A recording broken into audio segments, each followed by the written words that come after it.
this asteroid belt has, we put all of those together, they have the same, roughly the same mass as planet Earth.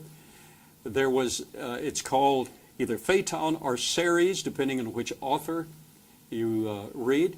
Each of these is twice the distance from the preceding one from the sun. Did you get that? Mercury is a particular distance from the sun. We're 93 million miles. Venus is twice the distance. We are twice the distance from Venus. Mars is twice the distance Earth is from the sun. The asteroid belt, or Ceres, is twice the distance Mars is from the sun, and so forth. So they're all uniquely placed.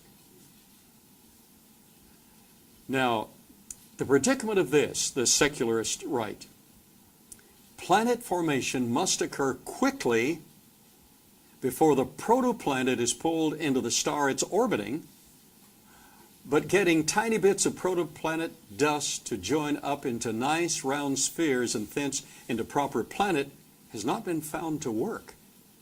And that's the admission of the secularists, the leading secularists themselves. Many stars in our Milky Way possess spinning disks of matter, orbiting gas and dust. But there are three significant problems in forming planets from these ingredients. Death spiral, that is just spiraling right into the sun.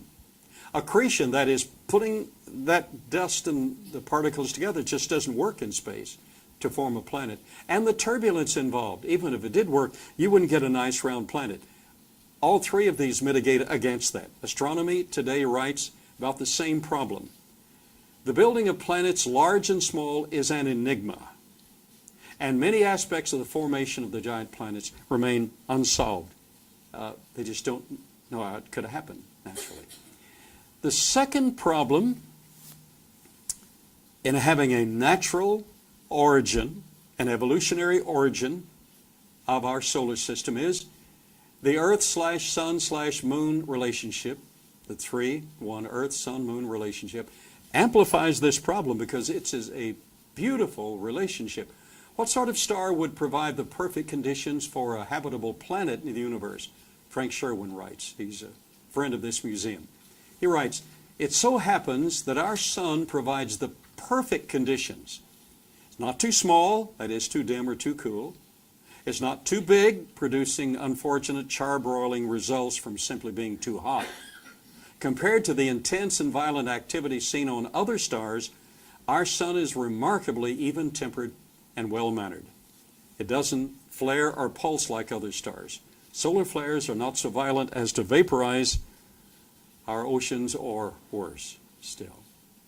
The Creator gave the sun a very special purpose.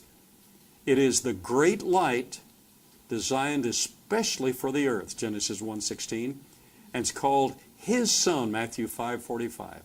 Its radiance bathes the earth in energies necessary for life sustenance, biorhythms, and interactions. The sun was positioned to maintain our electromagnetic field. Now, this is the disk I was waiting for. The very word spanned out the heavens, stretched out and spanned out the heavens. The span in the Hebrew is a picture of a sower spanning out his seed. And as he does, it is thrown out in a sheet. And that's exactly what we see. Now remember, this is thousands of years before our scientists were able to see that that's exactly what's out there. He did it just right. And he described how he did it, our Lord, the Creator. Notice we're positioned just right. Here's our solar system. It's in the local or arm or loop of Orion. It's in the first arm of Perseus. That's the second wrap of the arm of Perseus. It is just right. This, now, we don't have a photographer who went out and took that picture from space. That's a schematic of how it all looks like. We know that great number of stars and those spirals are there in the Milky Way galaxy.